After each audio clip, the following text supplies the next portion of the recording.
Alright everyone, there's an interesting article, link in the description. It's talking about Donald Trump's particular style of strategy and how perfect it is, basically. Now, I am not part of the Donald Trump worship cult or anything like that, but he happens to be particularly good with regards to political strategy, and part of it is the art of the deal. Now, this particular article doesn't get into the art of the deal at all. It talks, for example, about the creation of Doge and some of the other things that he's employed. Basically, you make the big ask. People are driven insane by this. Then you walk it back slightly and get most of what you want, and that's basically his strategy. We can read a little bit of this verbatim, by the way, because it is an interesting article. It's very well written, so, you know, congratulations, actually, to David Marcus. David Marcus, President Trump, master of incendiary common sense. That's the moniker he's applying to it. The clearest example from the race, this is, the election, and where it became most clear was the infamous allegation Haitian migrants in Springfield, Ohio were eating cats and dogs. There was a three-step process in play. First, liberals went absolutely crazy, calling Trump a racist for even suggesting it could be happening. Having gone to Springfield, the truth of the claim remains inconclusive to me. It is conclusive. There's a little bit of a watering down here. There were instances of cats and dogs being eaten by migrants. It's just that it wasn't as widespread as reported. But there's the third step. But that didn't matter because step 2 was actual reporting about what was precisely happening in Springfield. Finally came step 3, when the American people asked themselves, well, why did we think dumping 20,000 Haitian migrants in a town of 15,000 was a good idea? There's your big ask. The big ask is, hey, they're going to kill your pets. Step 2 is that it actually gets coverage. And step 3 is people realize, well, I mean, I don't care if the cats and dogs are getting eaten. Doesn't matter. Why are we doing this? That's the whole point. And they go through various things at Doge and others, and talking about that. And it's true. Donald Trump has employed this particular tactic for a long time. Let's say that you have a public issue, but the public generally doesn't know about it. Well, then you throw a bitch fit about it and throw, every hyperbole at the wall, even if it's not true, and people at least start talking about it, and then they realize the reality. This is the case with critical race theory, for example. And this happened years ago. Critical race theory was something that the general public didn't know about. They didn't know it was being taught in schools.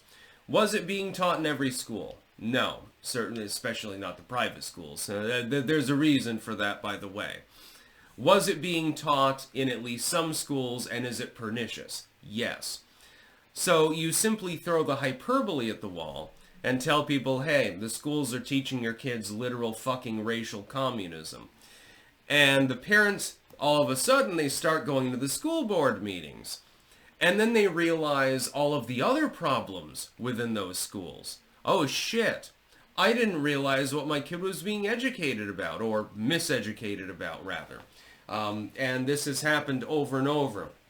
Wokeness ideology in general, critical race theory, drag queen story hour, certainly Doge, everything that they're uncovering, etc., etc., etc.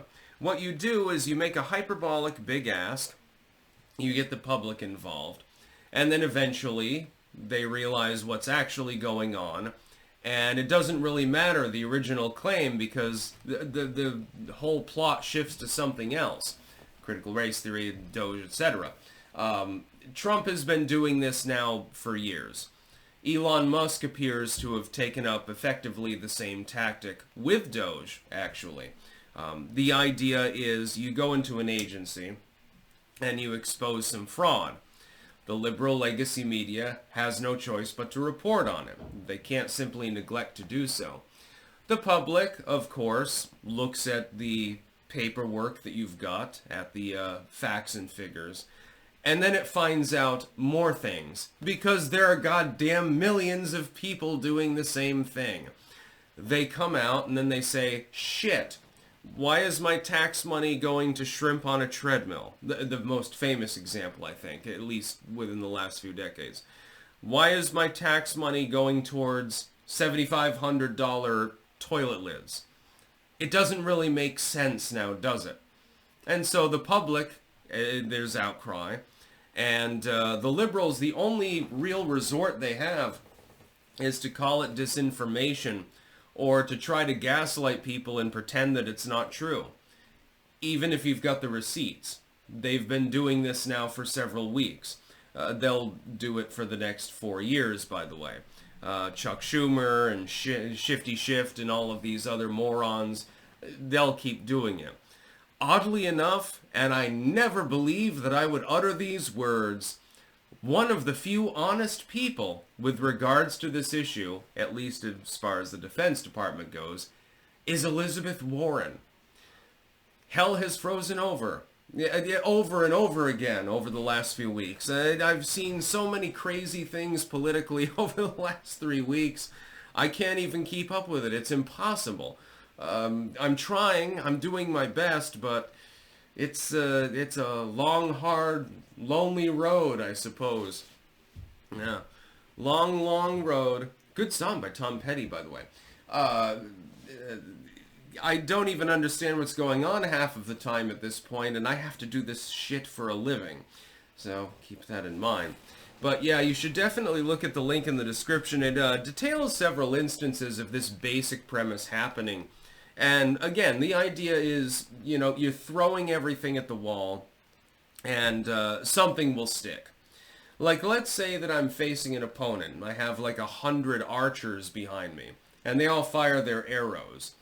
It's probable that one of them or a couple of them are going to hit them, even if the archers are shit. So they're terrible at hitting the target, but they're barraging them.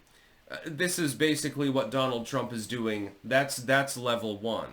Level 2 is he'll go in, he'll make what seems to be an outrageous claim, even though it's not really outrageous at all, it's technically true.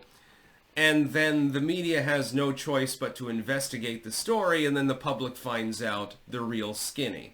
That's the whole point. The whole point is to lure them in. They're clickbait, click whores. They can't help but talk about the story. It's rage bait. They can't help but talk about what Donald Trump just said the other day. I look at Kanye right now. He's gotten the gist of it, I think, as well. Happens all the time. People who are successful, they generate attention. They do things that are unique. They say things that are unique. They have unique skills. And so they become more successful in their various endeavors. Donald Trump has applied it to business. Now he's applying it to politics. It's working. The liberals are going goddamn insane. Oh my God, what did you say about Puerto Ricans? Oh, well, yeah, Puerto Rico is a garbage dump. Well, I mean, if you're living in Puerto Rico, I talk to people who are Puerto Rican. Puerto Rico does have a lot of garbage dumps. It has a garbage dump government. It has a garbage dump economy. So what's the problem here? It's exactly the same with Puerto Rico as it is with the Haitian migrants and stuff like that. Not saying I have a problem with Puerto Ricans. I would love to see Puerto Rico. No problem with it. The food must be incredible, by the way. I believe in food diplomacy, much like other foodies. But there are problems there. Well, you can't shine a light on those problems if people are ignorant of the fucking problems. If they think, oh, it's an idyllic tropical paradise. No, not for the average person in the population. A lot of people there are impoverished and suffering. Part of that is the result of the territorial government. Part of that is the result of bad policy in general. But if you want to shine a light on that and you simply say, hey, the Puerto Rican government is corrupt, nobody gives a fuck about that. Nobody's going to take up the goddamn story. No, you call the territory a garbage dump, everyone dogpiles you, and all of a sudden there's a public conversation. about all of the problems in Puerto Rico. This is what Trump has done time and time and time again. He's done this 1,000 fucking times in the last decade. And the liberal legacy media still, they just can't get enough. They just can't wean themselves off of the rage clicking. That's about all. Peace out.